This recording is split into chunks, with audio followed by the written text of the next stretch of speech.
You've probably heard of the Samaritans, right? Maybe from that parable of the Good Samaritan. But that one story, as good as it is, kind of papers over this incredibly rich, ancient, and seriously resilient faith that's been around for millennia. So let's dive in and really uncover the story of a people whose entire identity is defined by a few key ways they broke from the tradition we so often lump them in with. So, who are they really? Are they a branch of Judaism, a whole separate religion? Well, the answer isn't that simple. Because at the very heart of who they are is a massive disagreement about history itself. To even begin to understand them, we have to start at the beginning, or maybe I should say, at two very different beginnings. And here they are, these two completely different origin stories that are just central to the whole Samaritan identity. On one hand, you have the biblical account from the second book of Kings. It basically says they're descendants of foreign peoples that the king of Assyria moved in after the northern kingdom of Israel was exiled. But then you ask the Samaritans. They tell a totally different story. They believe they're the direct descendants of the original Israelite tribes of Ephraim and Manasseh, the ones who were never exiled and have lived on that land uninterrupted. This one disagreement, right here, is the foundation for everything else that makes them so distinct. Now, that fundamental split over history leads right into their first core belief, and it's all about prophecy. You see, while they share the figure of Moses with Judaism, the role he plays in their faith is profoundly different. For the Samaritans, prophecy isn't some continuous, ongoing conversation with God through lots of different voices. Nope. For them, it was a single, perfect, and final message. And this quote from the Mimar Marka, one of their key texts, just nails it perfectly. It says, "Where is there the like of Moses, a prophet the like of whom has not arisen and never will arise?" Now that's not just high praise. That is a theological line in the sand. In their view, Moses wasn't just a prophet. He was the prophet, the beginning, the middle, and the end of God's communication to humanity. Full stop. So here's the crucial takeaway.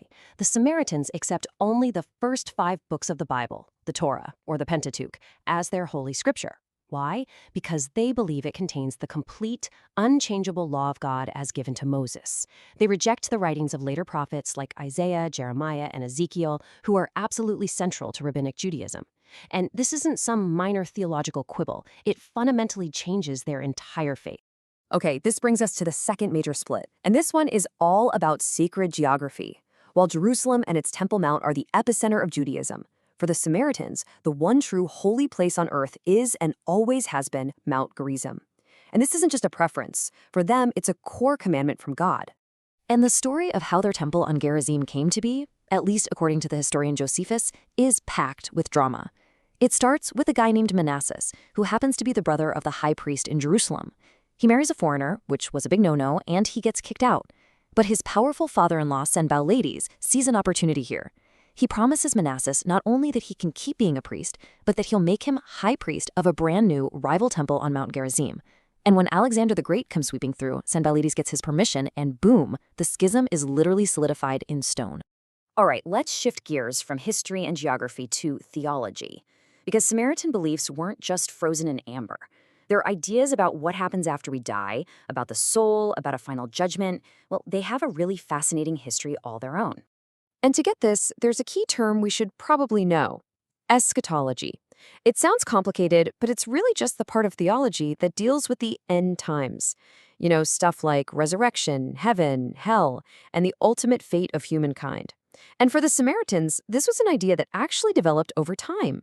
You can actually see this evolution by comparing their texts. In the 4th century, in texts like the Denefter, the idea of resurrection is pretty ambiguous. It's not really stressed. But then you fast forward to the 10th century and later, in a work called the Taheb, and suddenly you find this very clear doctrine of a future life and resurrection. So what changed? Well, a lot of scholars suggest that living for centuries under Islamic rule, where eschatology is a huge theme, might have influenced this theological shift. And it wasn't just the afterlife. Their understanding of the soul itself got more complex. Early on, they mostly talked about a 2-part person. You have your body and you have your soul, or nephesh.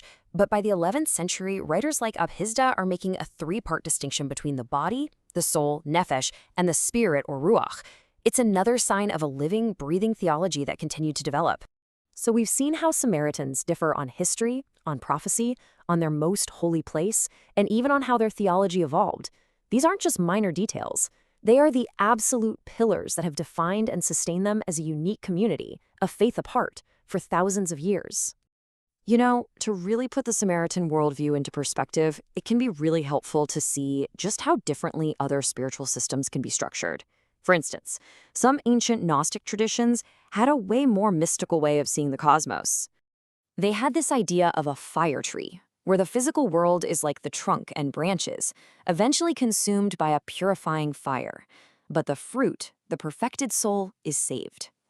Now, that kind of abstract mystical cosmology is a world away from the Samaritan faith, which is so deeply grounded in tangible things, a specific law, a clear history, and one very real, very sacred place on earth.